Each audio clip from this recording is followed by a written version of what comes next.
guys, welcome!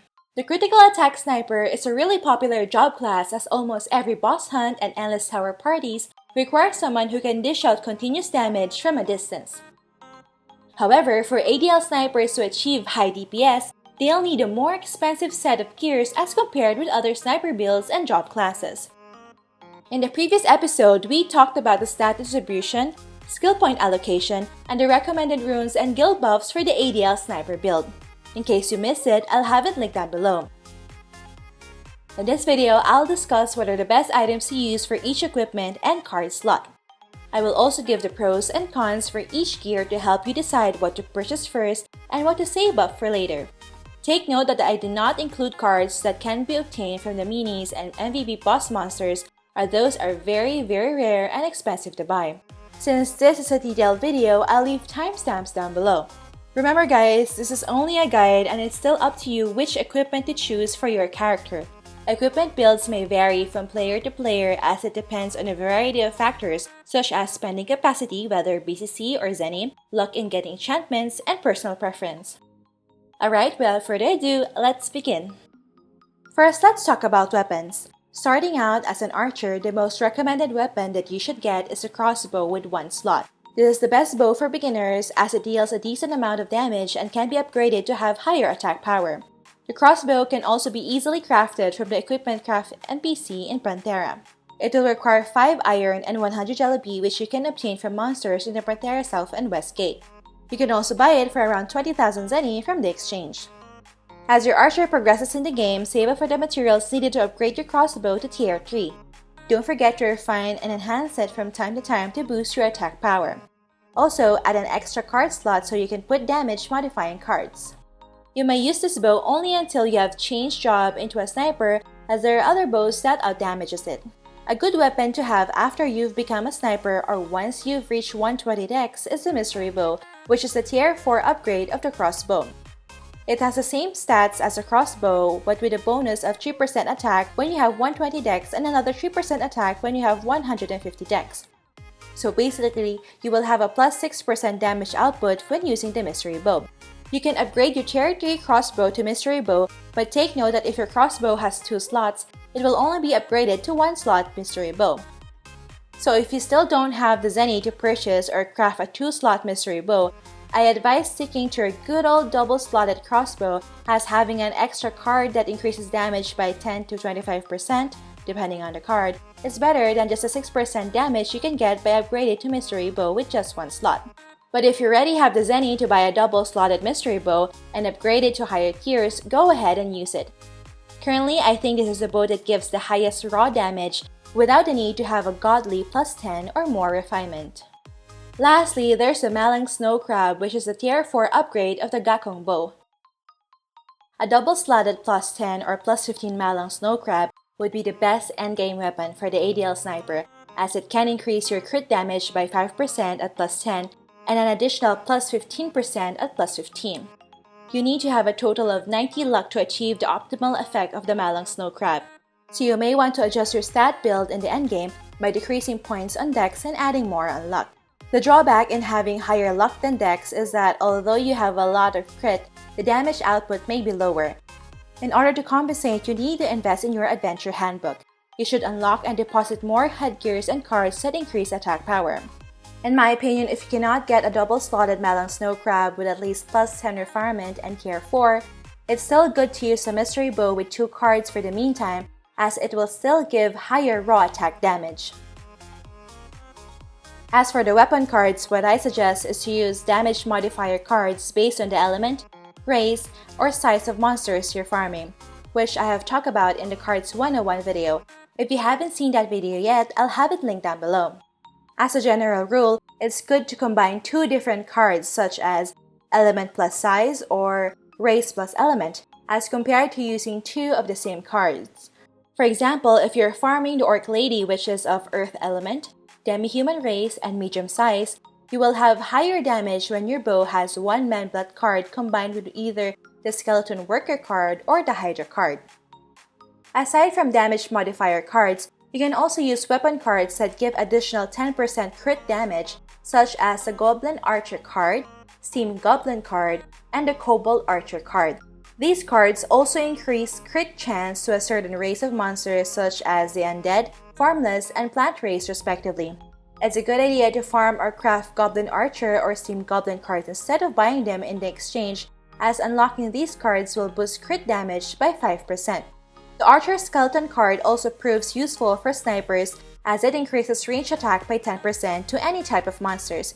Depositing your card in the Adventure Handbook when your bow is equipped with the Archer Skeleton card also grants an extra 5% attack bonus. Next, let's go to armor. Another good starting item for archers is the tights. Aside from the defense stats, it also gives +2 dexterity and +4% attack damage. You may craft unslotted tights from the Equipment Craft NPC in Geffen with the following recipe. In addition, you can start collecting crafting materials to upgrade it to Tier 3, which doubles the attack power to 8% instead of just 4%, and boosts dexterity by 3 points. Tights can be upgraded to Ranger clothes at Tier 4. The advantage of upgrading to Ranger clothes is that it will give more dex and attack power. The only drawback is that it's more difficult to have this item slotted. This is recommended if you're using crossbow or mystery bow as your weapon. Lastly, we have the Sniping Suit that has a combination effect with Malang Snowcrab if both are upgraded to Tier 4. There will be an increase of 5 points in agility and 10% in critical damage, so this armor is a must-have if you're going to use a crab bow. Sniping Suit is an endgame item as it's very expensive to upgrade it to Tier 4 and have it slotted. For armor cards, the Archer Skeleton Star card is currently the card of choice since it decreases the attack by 5%. A cheaper alternative for early game is the Picky card, which gives an extra 10 attack power. For the offhand equipment, a must-have for ADL snipers is the Nile Bracelet, which is dropped by the MVP Mistress. You should prioritize getting this because of the additional 15% range damage it gives. It's also the best endgame offhand item, so it's a wise early investment for your sniper. A less expensive alternative to the Nile Bracelet is the Fox Wrist card. What's good about this item is that it increases equipment attack speed by 5%. At Tier 3, the bonus attack speed can increase by a maximum of 10%. If you want to reach the maximum 480% attack speed, you may opt to use this item instead. For offhand cards, there are cards that increase damage to certain elements such as the ones shown in the screen. However, slotting a Nile's Bracelet would be costly, and additional damage is 5% only. In my opinion, you can delay this investment first and prioritize putting your Zenny in completing the gears before slotting your offhand item. Now let's talk about the garments. The best and cheapest starting garment to wear is a cotton shirt. This item gives +5 flee and its Tier 3 upgrade gives extra +9 def, +2 luck, and +5 flee. Cotton shirt can be crafted in Islud using 100 rotten bandage, 80 feather, and 15,000 zenny. As it's not expensive, you may easily slot this item and then inlay a card. Cotton shirt can be upgraded to Tier 4 and becomes an undershirt. This is currently the best garment for the ADL sniper as upgrading it to Tier 2 gives a bonus of 4 luck. You may settle for the Tier 2 undershirt only because there is little benefit in upgrading it to Tier 3 and Tier 4. For the garment card, you may either use the 9-tail card if you have limited budget since it increases agi by 2, or the Baphomet Jr. card if you have extra zenny since aside from +2 agi, it also boosts critical chance by 5. Next, let's head on to shoes or footgear. The suggested starting footgear for ADL snipers is the Sack Teddy shoes since it's not too expensive even with a card slot. It gives additional 5% movement speed and 2 points of agility, which can boost your attack speed. Upgrading it to Tier 3 is advised as it will give you +4 agi and +4% movement speed. Sack Teddy shoes can be upgraded to Advanced Sack Teddy shoes, which gives higher movement speed and agility plus an additional 500 max HP. However, the disadvantage in using the Advanced Sack Teddy shoes is that it would be difficult to have it slotted due to the high price. Thus, in the early game, you can stick with the slotted Sack Teddy shoes, which has been inlaid with a card, then just upgrade it once you have the funds. Lastly, we have the Rune Boots, which is the final tier upgrade of the Rune shoes. This footgear's additional 3% attack damage is what makes it optimal for DPS jobs such as a sniper. Aside from that, it has a high bonus for movement speed and defense.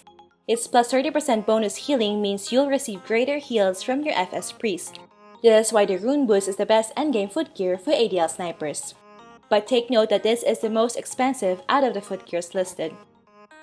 For footgear cards, the Male Thief Bug card is recommended for ADL snipers as it gives out additional 3% equipment attack speed. Other options include a Wild Rose card which increases agility by 2 and flee by 5, and a Nine-Tailed Star card which increases dex by 2 and flee by 5. As for accessories, there are lots to choose from.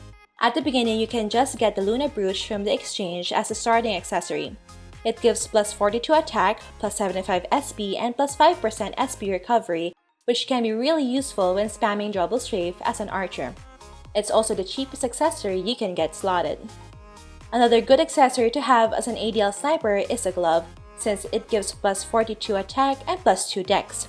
Upgrading it to tier 3 gives a bonus of 3 dex, so it's really good to have once you've become a sniper. If you want higher crit, the cheapest accessory you can get that increases luck is the Rosary. It gives plus 3 luck at the start and another plus 3 luck at tier 3. Next, the Mateer's Leash gives higher attack power than the aforementioned accessories and also grants the skill Speeding Up, which increases movement speed by 100% for 5 seconds. It is very useful in PvP and boss hunts wherein you need to be on the move always. However, this skill has a cooldown of 60 seconds, so you need to time carefully when you use the skill. Next, we have the LUK Necklace. This accessory is the final upgrade of the Rosary. It gives the same stats as a tier 4 Rosary, but upgrading it will give a huge boost in luck, attack, and critical damage. Last but not the least, we have Fairy in Bottle. This is the most recommended endgame accessory for snipers due to the 5% chance of gaining plus 100% crit damage for 3 seconds when auto-attacking. With more than 300% attack speed, you can trigger the passive of Fairy in Bottle more often, thus giving you higher damage output. It costs around 14 million in the exchange, but you can hunt for it by killing the special MVP Garm in the Gingerbread City. Having it slotted will be a pain at the beginning, so you may want to put a card on your other accessory. You don't need to equip 2 Fairy in Bottles as its passive effect won't stack, meaning you won't get 10% chance to trigger the effect nor 200% critical damage. For accessory cards, it's advisable to get the Cobalt card if you have low critical rate chance as it gives additional 10 crit.